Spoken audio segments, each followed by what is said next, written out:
Thank you to whoever put that video together. It's the first time I've seen it. Awesome job.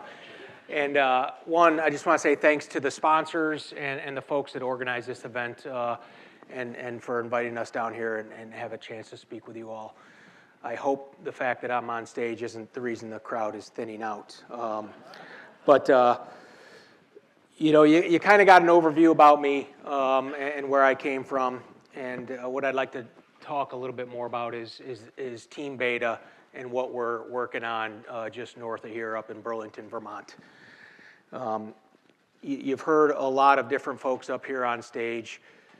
You know, aerospace was invented in this great country back in 1903. And we've had some, you know, just amazing transformations from the first powered flight to vertical flight in helicopters in the late 30s, to the jet age, to supersonic flight, and certainly the advancements in making it more efficient and the focus on safety. But we haven't had that next offset or that next paradigm shift in aviation.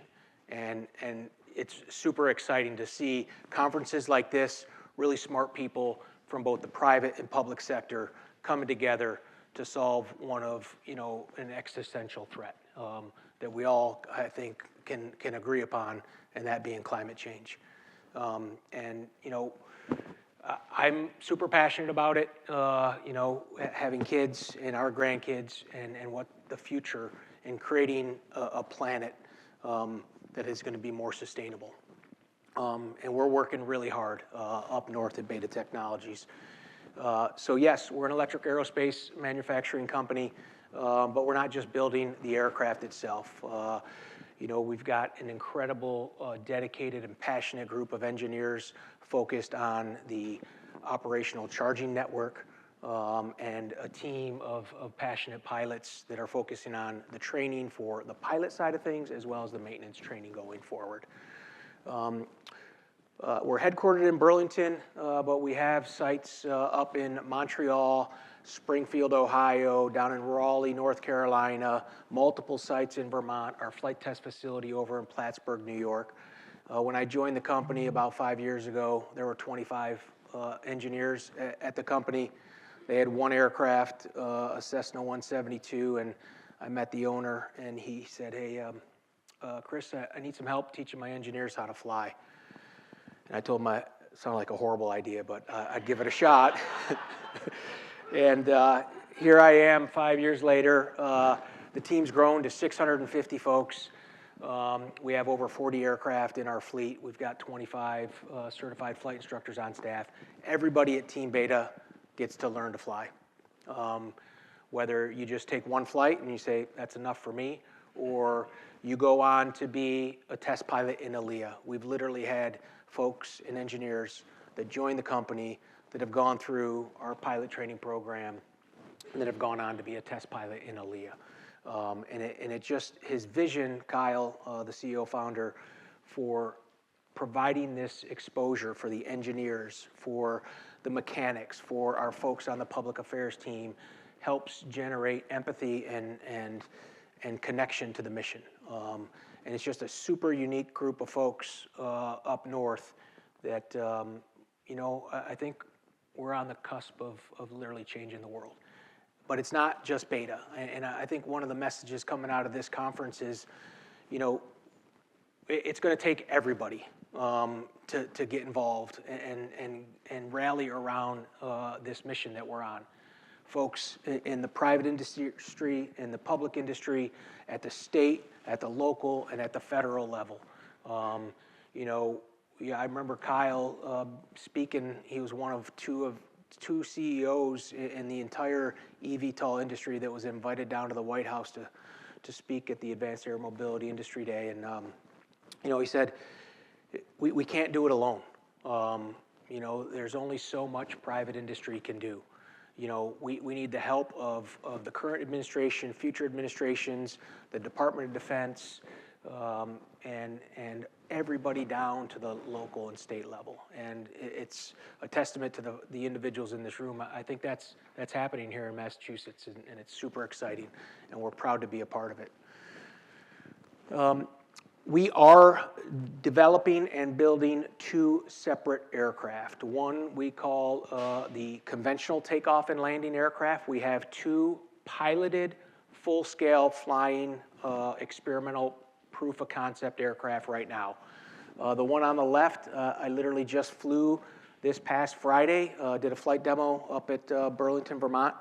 We had the commander of Global Strike Command, General Bussier, that was in town. And that was flight test, I think, number 560 on that aircraft. Serial number 2, that's on the right side, that is the all-electric vertical takeoff and land aircraft. And I don't know if folks saw recently in the news this past week, we completed the first ever piloted full transition of that aircraft, lift plus cruise design in the world. And then Kyle, I definitely don't deserve that applause. We have an amazing team of engineers up north that were able to pull that off. And then just this past Friday, our CEO and founder, Kyle Clark, got in that aircraft and did it again. He wasn't the first pilot that did it, but it's pretty cool to see. Now we've had two different pilots that have done a full transition in that aircraft. And I think, looking across the bottom, we just got back from about a 4-month deployment with the aircraft on the left. We were partnered with the United States Air Force. We deployed the aircraft. We flew it all the way from Burlington, Vermont, down to Duke Field, that's just north of Eglin Air Force Base in the Panhandle of Florida. And we operated that aircraft with a crew of 7 people, 3 maintainers, 2 flight test engineers, and 2 pilots over 4 months. And we didn't miss a single task mission from the United States Air Force. We completed all their objectives.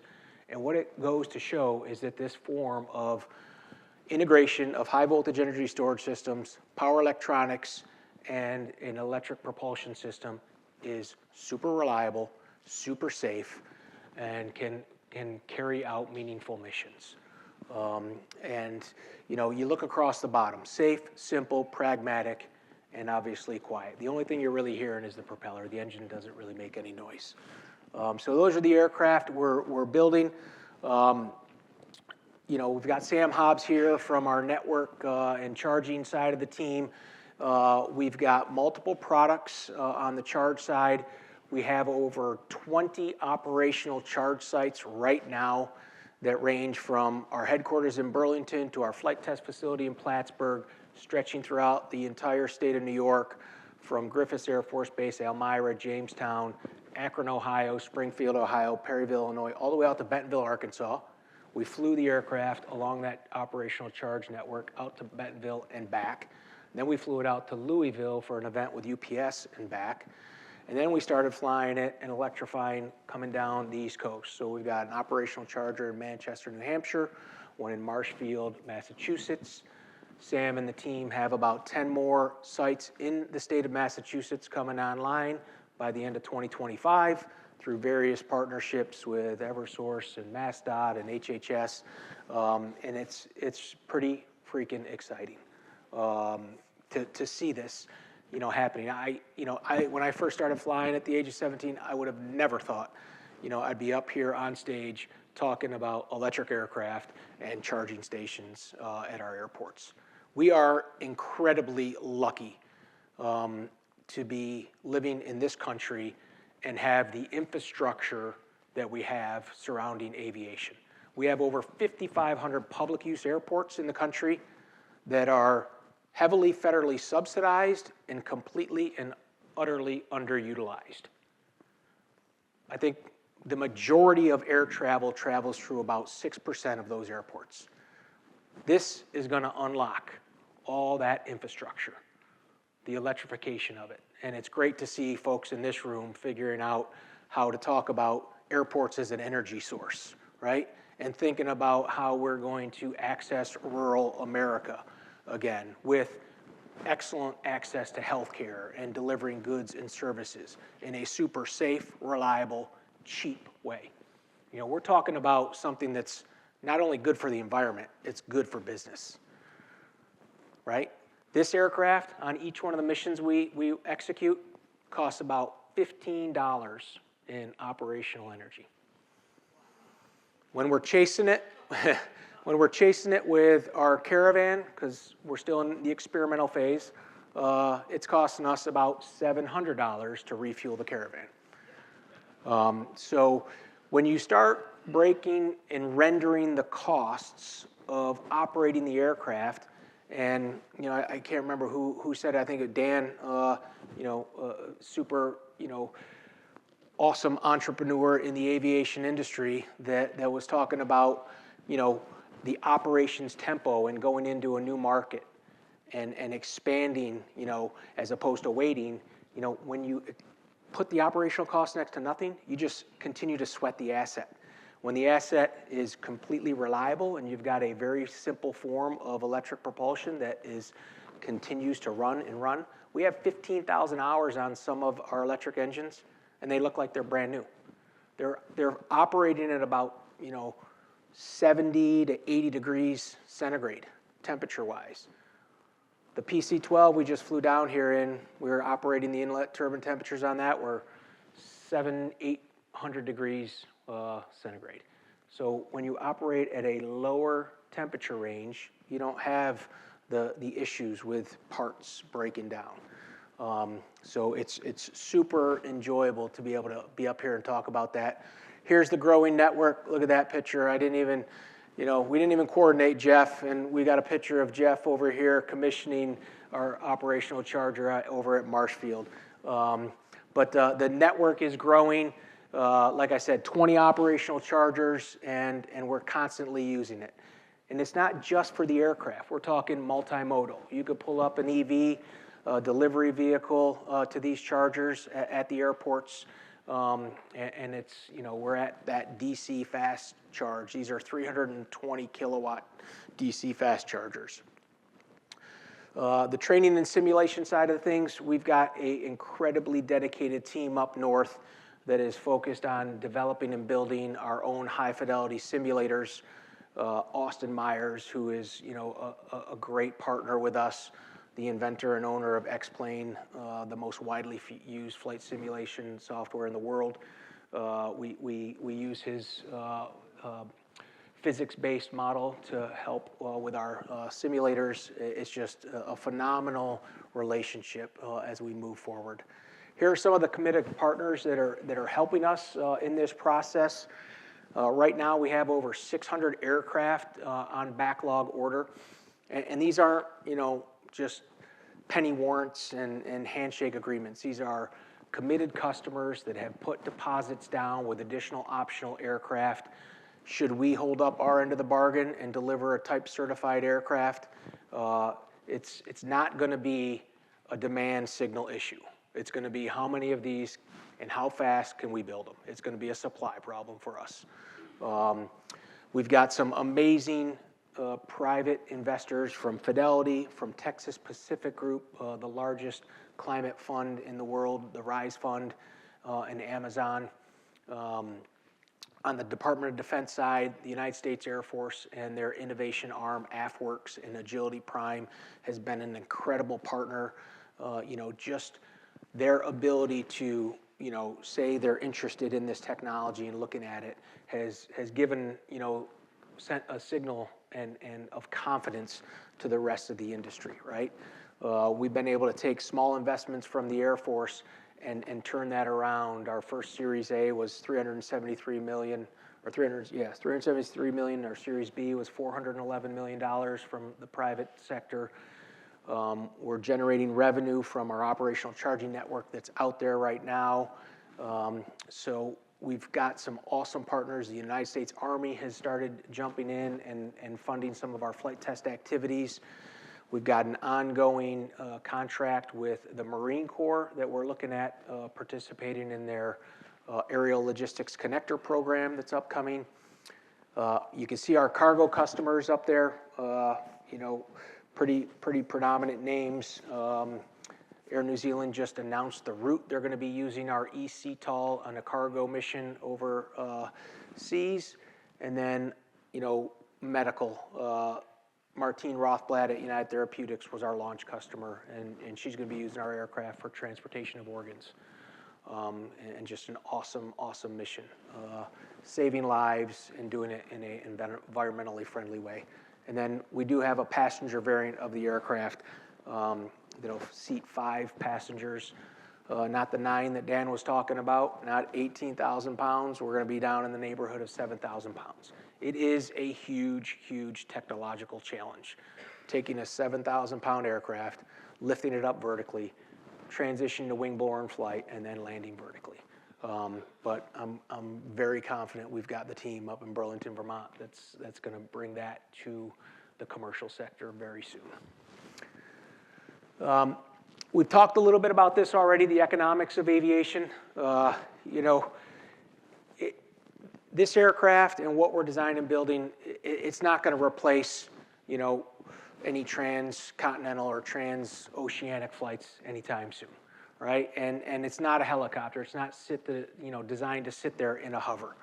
What it is it's a new tool set for businesses to rethink their own business model. We've got UPS that has this hub and spoke concept, and everything's got to funnel through Worldport out in Louisville, yet they physically cannot get more air traffic through the 2 airports there. And with the explosion of e-commerce, and as opposed to taking 1,000 widgets and putting them on a pallet and shipping those 1,000 widgets to just one location, now you're taking 1,000 widgets, putting it in a cardboard box with a bunch of air around it, packaging it up, and shipping it to 1,000 different locations. So these big cargo aircraft are, cubing out before they're weight limiting out. So we're going to be using this aircraft on the outer edge of their hub and spoke system and going point to point and doing direct delivery and doing it really reliably and cheaply and just continuing to operate that aircraft. The maintenance, we talk a lot about TBOs in aviation, time before overhaul. And on a lot of our aircraft we're flying, it's anywhere from 2,500 hours to 3,500 hours. We've got electric engines that have 15,000. We don't even know what the TBO is yet. We've got them running on the dynos. 15,000 hours, you take them off, they look brand new. We think that the TBO will be beyond the life frame of the aircraft. That's how reliable these electric motors, the FAA is calling them engines, are. And then obviously just fewer parts on the aircraft as well. Here's a list of some of the demonstrated real-life performance. And, I say this because, this isn't what we're going to do. These are stats that the company and the aircraft and the charging network has already accomplished. You don't get to just fly any aircraft through some of the busiest airspace in the world if you don't have confidence from the regulatory body, confidence from the internal team that you're going to be able to pull that off safely and not do any damage to the aircraft or the population around it, right? And then that bottom bullet, we're pretty proud of that. 2 piloted full transitions, and it hasn't been done before. So something I think tells the story. You can see the aircraft over the Washington Monument. That's after we took off out of Andrew Air Force Base, and we had approval to fly in the some of the highly contested airspace in the world, the DC flight restricted zone, and then up the Hudson River Valley corridor as we were coming back from our Duke deployment. Specifically with the state here, Massachusetts, you can see we've got the active charger at Marshfield. We've got 4 airports included in the Fast Tech Northeast Aviation Electrification Initiative. We had a recent visit over here with Joint Base Air Cape Cod. We flew down, had a nice event there sponsored by AFWorks and our connection with the Air Force. We're all in on this. And we think that, up in Vermont and the state of Massachusetts have a very similar view on bringing this technology and doing it in a thoughtful, safe way and implementing it and helping the communities around at the same time. Kyle when I first met him, and when I left the Air Force and I started going to work for Delta, it was, I felt like a part of my soul had been ripped out, and I didn't have that mission focus anymore, leaving the military. And when I met this guy, I was just like, all right, that's somebody I can get behind. He is mission driven. He doesn't, he's not somebody that's profit motivated, right? He's somebody that has a dream, and he's bringing this dream to reality, and he's going to make it work. I guarantee you. And it's fun to be a part of, and it's fun to partner with a great state like Massachusetts to make that happen. And I think I went over a little bit. I'm sorry. And just a closing. All right. Any questions? I think. Any questions? Yes, ma'am. That's a great question. We have flown serial number 1 on a single charge from Jamestown, New York, all the way across the entire state up to our test facility in Plattsburgh, 336 nautical miles. We had a good tailwind that day. The advertised, the kind of the commercially viable range is about 150 nautical miles for the CTOL aircraft. A little trim on that for the VTOL. But the beauty is, with all the airports you have the option, right? If you need that point-to-point position to land and land vertically and not take advantage of an airport or the infrastructure, you have that capability. If you have an airport available to take off and land at, you'd obviously do that because you're not going to use as much energy in a conventional takeoff and landing configuration. Yes, ma'am. They are, we do not specialize in the individual cell chemistry. What we at Beta do is we package up those lithium-ion cells. Right now, what we're flying on is a set of Samsung 21700 cylindrical lithium-ion. Yep. And the cool thing about this aircraft is the day you get it will be the worst performance you get out of that aircraft. So all the batteries, there's 5 battery packs on the plane. They all sit in the belly of the plane. And, they'll last approximately, depending on how well you take care of them, if you don't bring them down to 0 charge and bring them up to 100% state of charge every time, you'll be able to get between 1,500 and 2,500 cycles on these batteries. And then every couple years, Beta Technologies will ship you the latest and greatest in cell chemistry in a new set of battery packs, and you'll get increased range, increased performance, increased safety enhancements that will, every couple years you're going to get a kind of an upgrade to your aircraft. When you buy an internal, combustion engine, the best performance you get out of that aircraft is the day you buy it, right? And it continues to degrade over time. Yes, ma'am. I have to say, I salute you. I overlapped with you for about 15 years in the Air Force, and when you said your fuel cost on your trip from Vermont to Arkansas was $15 for your aircraft and $700 for your land. Per leg.